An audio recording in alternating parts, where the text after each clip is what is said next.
Nobody's getting paid, but nobody's going to be the poor because we were here tonight. We're going to be richer. Remember the Jazz Bridge. Trying to put the Jazz Bridge on top of your list and give as much as you can.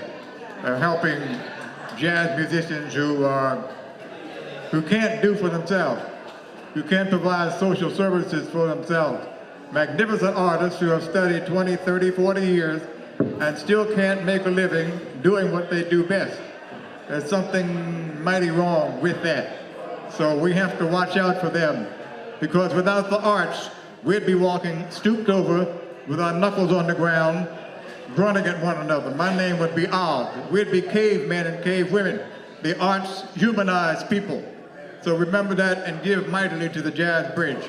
And go out and patronize some good jazz. Thank you so much. Jazz Bridge is a nonprofit organization committed to assisting jazz and blues vocalists and musicians in the Lower Delaware Valley who are in crisis. Founded by dedicated musicians and jazz fans, Jazz Bridge addresses the needs of the music makers once the spotlight is turned off. Some people assume that the jazz artists who move them with their skillful performances on stage have offstage lives that financially reflect their creative talents, but they don't make a lot of money. And according to a 2004 NEA study, 66% of professional jazz musicians earn less than $7,000 a year. It's a constant struggle to even cover basic needs like food, rent, and health care. What makes it most difficult for us as individuals in our culture and society is the lack of professional support for this particular walk of life. To interface and interact and provide what's necessary for each other with no questions asked. And that's what I think the bridge is all about. Jazz Bridge is very close to my heart. They have been so kind to me. I was presented in a solo piano concert by Jazz Bridge, and this again, a reach out to me and incorporating what I can share in music with people who have listening ears and who have the hearts to dare to care. Jazz Bridge is a gem. I urge anyone who is interested in jazz to support these jazz musicians and support Jazz Bridge. What it's doing is very, very important. And be a volunteer like the rest of us. Thanks. Art and culture is a big business in Philadelphia. It's not just about performances and entertainment and pretty pictures. 31,000 people in Philadelphia depend on their livelihoods for what goes on in the art and culture community.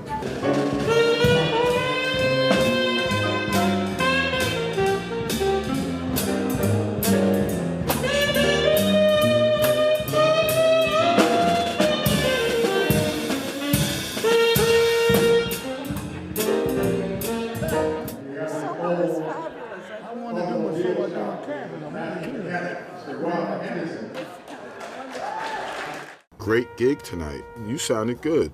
Well, no. What do you mean no? What's up? It's my teeth, man. They hurt. It's really hard to play. Well, you gotta call Jazz Bridge. Who? They're a group that helps jazz and blues musicians when they need it, and it sounds like you need it. Yeah, I do, but I feel funny asking for anything. Don't. Everything is confidential, and the Bridge really understands musicians. Thanks, man. Look, everything's cool. Just make sure you call them. We present you with a little monetary something. That'll help. I'll definitely come and get that. Thank you. And we also present you with the second annual Jazz Bridge Make a Difference Award to Thelma Anderson in recognition of your devotion and contribution to the Lower Delaware Valley Jazz Community 2011. Jazz Bridge is doing a very special program at the Kimmel Center. It's called Vision Song. Our hearts our future, our voices. It's a project that Suzanne Cloud, co-founder of Jazz Bridge, created when she talked to her grandson. It came out of his concern for the future and middle school kids' age about the future of the planet, what's going on. Last year, she and I worked with students from Grover Washington Middle School in Philly, and we're still working with them this year. Well, last year I got a notice. It was a recommendation to this really cool project, Jazz Bridge, of course, and it was about helping and spreading awareness for the environment. We really just did research on global warming and pollution and everything, and trying to figure out how to stop it. She had us go into a group with our peers, and other people had topics like consumerism, and it was just like one of the main concerns about what's hurting our earth. My name is Bobby Zankel, and I'm going to listen very hard to what you have to say and try to turn it into music. Bobby Zankel and the Warriors of the Wonderful Sound are going to be performing. It's an 11-piece jazz band, really hot, with students from Grover Washington Middle School and Springfield Township Middle School. I like the first song because I came up with a line by myself, and I don't know, I just like how the music sounds, and I like the lyrics. It's a wonderful performance on Saturday, April 9th at 8 o'clock, and there's a matinee on Sunday the 10th, and it's sponsored by Jazz Bridge. It's part of the Philadelphia International Festival of the Arts, so please check it out. Now one day, Miss Alice Wilson came into our 5th grade class and asked who wanted to join the band. Oh, my hand shot up in the air. And they told us to go downstairs and pick out an instrument. And we all ran down, and when we got down there, they had already started giving out the instruments, passing out all those shiny new horns to the bigger boys. I grabbed the last thing in the box.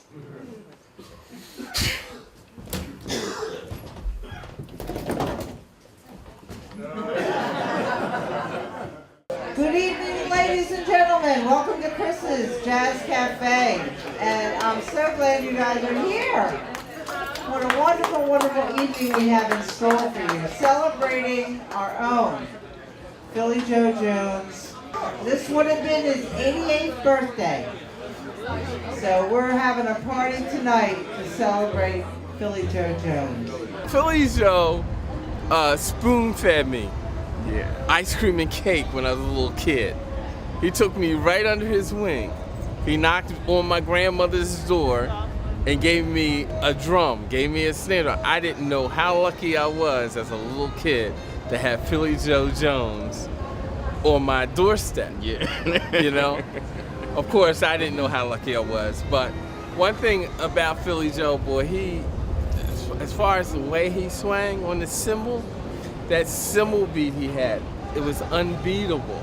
That's why everybody loved him. Think of a musician's life. Very unstable employment, no 401ks, a lot of times no Social Security check because they're on an underground economy, no dental plan. Pretty much you're on your own. It's a very courageous choice to make. Someday, when I'm awfully low, when the world is cold.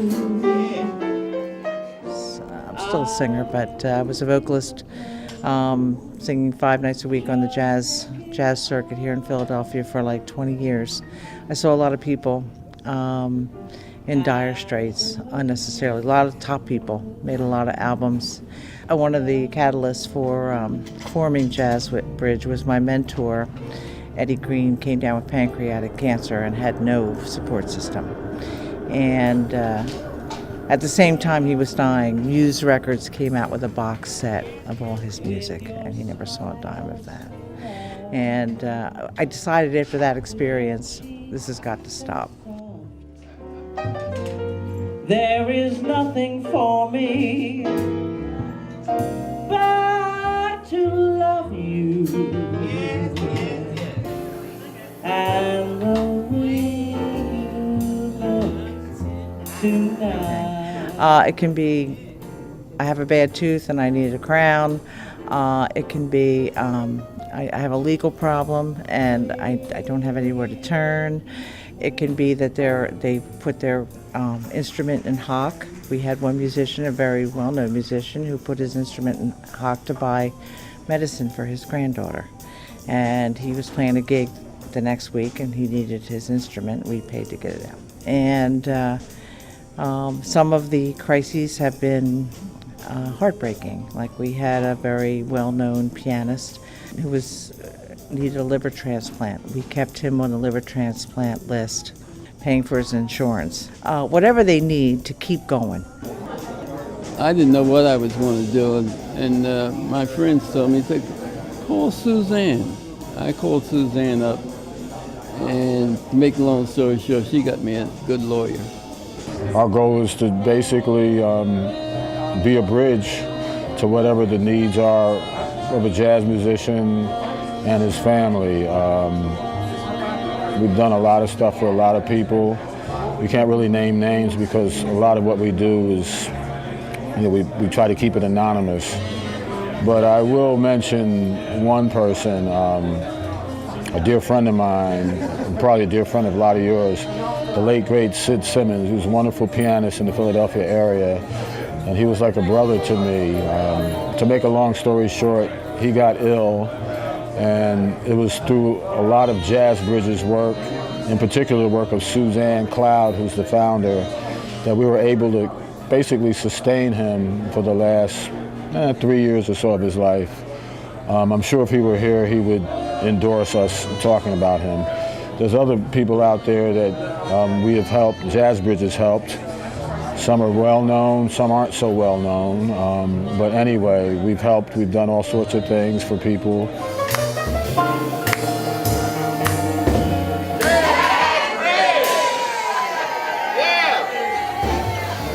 Well, I would hope that people who have something would give back something. You know, you hear music subconsciously. You've been hearing music all your life. You've been going to places and hearing music, and some of the performers are not as well off as others, and they need your help. And I wish and hope you will support this organization, please.